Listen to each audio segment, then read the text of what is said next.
Hi guys, for today's video, tara at samahan nyo nga ulit kami. Ito nga palang video na ipapakita ko sa inyo ay mga ganap nga pala ito nung kami ay nagbakasyon. Isang linggo na nga itong aking video na ito dito sa aking cellphone, hindi ko nga may upload dahil sobrang busy nga natin sa araw-araw na gawain. At ngayon nga nagkaroon tayo ng time na mag-edit, kaya naman let's go! Pagkarating nga namin doon ay nagpahinga lang kaming saglit at niyaya ko ang ate ko kung saan pwedeng may mabilihan ng sariwang gulay.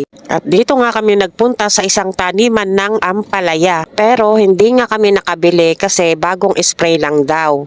At dahil hindi nga kami nakabili, kaya naman binigyan niya na lang kami ng sitaw.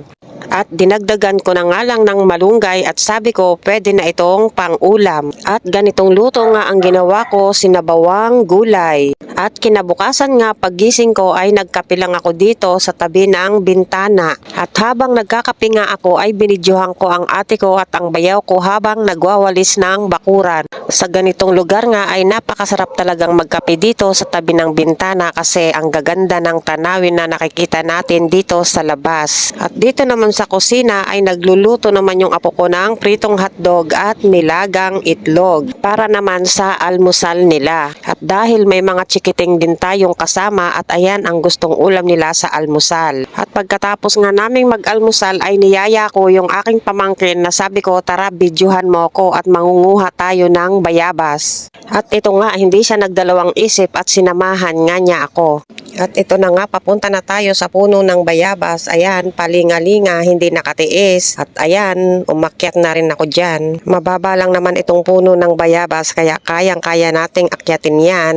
At ayan panoorin nyo ako kung paano ako mag-alatarsan dyan. Tumayo, umupo at nagpalingalinga, naghahanap ng mapipitas. At nang makakuha na nga ako ay agad na akong bumaba. Ayan, konti lang yung kinuha natin guys, yung kaya lang nating kainin.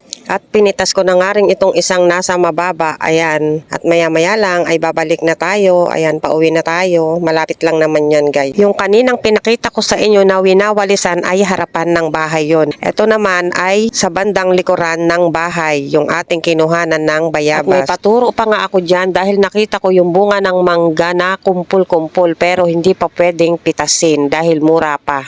At ito naman yung puno ng mulberry. Ayan, ang daming bunga. Napitasan na nga pala natin yan guys, kaya kunti na lang yung makikita nating kulay black na bunga. At eto na nga, tara, kain tayo ng mga prutas. Tapos na nga rin pala akong nag-almusal